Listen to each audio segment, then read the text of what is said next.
as the title says, relationships can't cost you your stability. Mainly, that's my priority in life now. To be stable, to put that first before anything else. I have given up a lot of my life to the opposite of stability.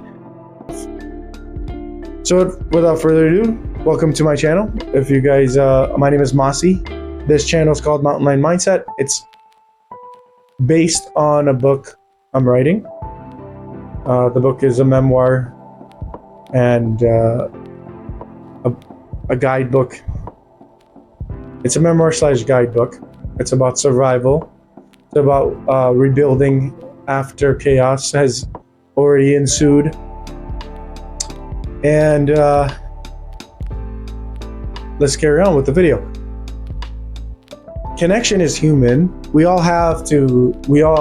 desire to connect with people, with romantic interests or friends or family members.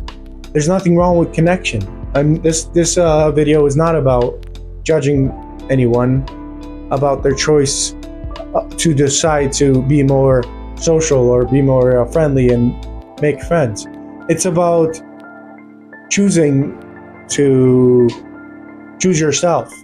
If things go haywire and it's either that friend or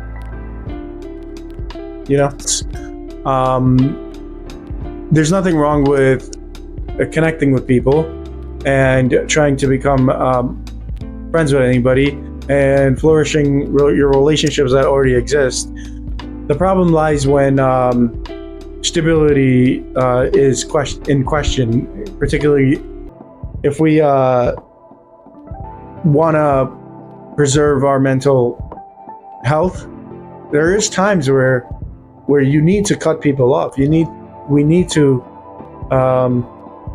prioritize our own well-being. I have a lot of examples that I dive into in my book. It's not out yet, so I'm not marketing it or anything. I'm just talking about it. But last year, I'll give you guys some examples. There was a lot of warning signs that I did not see. I was trying to do too many things.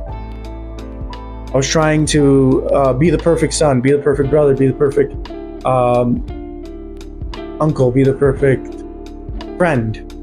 And that led me to have friends that literally have relationships that literally drained the energy out of me. I'm an extrovert. I have been an extrovert ever since I was a kid. And I know I have probably touched upon it in another book, or not a book, in another video about extroversion and introversion. And I don't know that much about it, but to me, it's just my opinion. They are labels, and it's just a part of one's personality, maybe a fraction of someone's personality to be introverted and extroverted.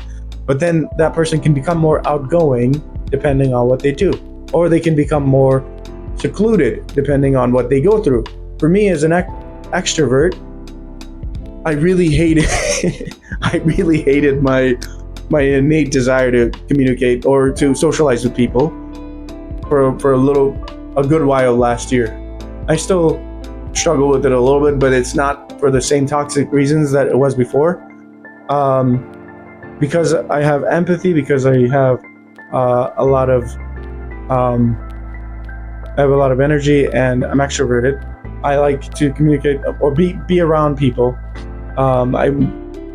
Without getting too off topic, I went to Boston. I traveled to Boston a few years ago with a friend, and the city was like filled with people walking around. And I'm like, oh my God, this is a dream for an extrovert like me. Or just, I love seeing people. I love being around people. But last year, I did not. I realized that there was too many requests, and everybody needed something. Everybody wanted something, and I was the go-to guy. I was the fall guy. I think in Essentialism. I've spoken about that book before, but last year it helped me out so much. It helped me out so much because I was helping everybody, but I was not helping myself.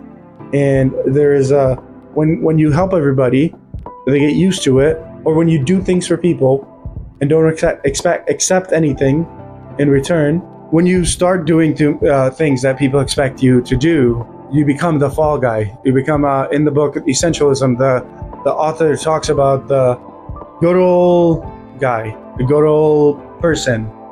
He'll do it. He'll take care of it. Good old this guy. Good old that guy. And nobody really considers once you become that person. I mean, we also, you guys and I included, have probably had people in our lives that we just assumed that they would do things. It's not that people are bad for having those programmings going on, because it's because other people. I mean, because the people that they're thinking of like that, it's because that person put on that hat and never took it off. That's a really long-winded way of saying prioritize yourself and your mental health, and you got to set clear boundaries. I set clear boundaries with a good number of friends about what I will and won't tolerate, and if they cross those boundaries, I say, well, here are the consequences, and I stick to it. I don't go back on my word. And I mean, I have many times, because there's been friendships that are really close, and it's hard to let go of the history. But when somebody's drowning and you try to help them, and in order for you to swim to shore, they gotta stop dragging you down. They gotta just chill. But if they don't, then you gotta go. You gotta let them go. I'm trying to get better at analogies, but that's basically what it is. In life right now, I prioritize my stability, and there's a lot of ways that I can disregard my priority by being there for people that don't deserve me. By doing things like in the other video, I have discussed drinking alcohol to an excessive amount. So for me, stability is the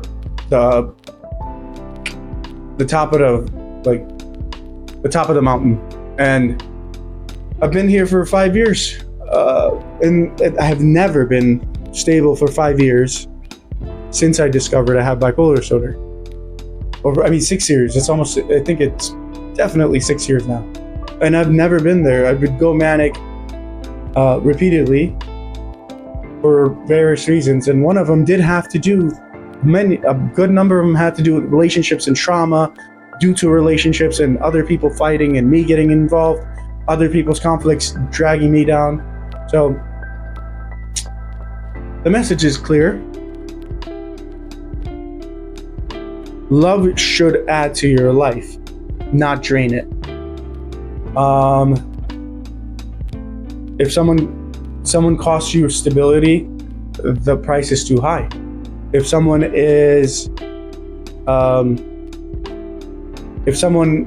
disregards your boundaries and literally tramples all over them, and you don't do anything, then you will pay the price. You will pay the price. If you found any value here, subscribe, join the journey for my book, and I'll keep you guys posted. Thank you.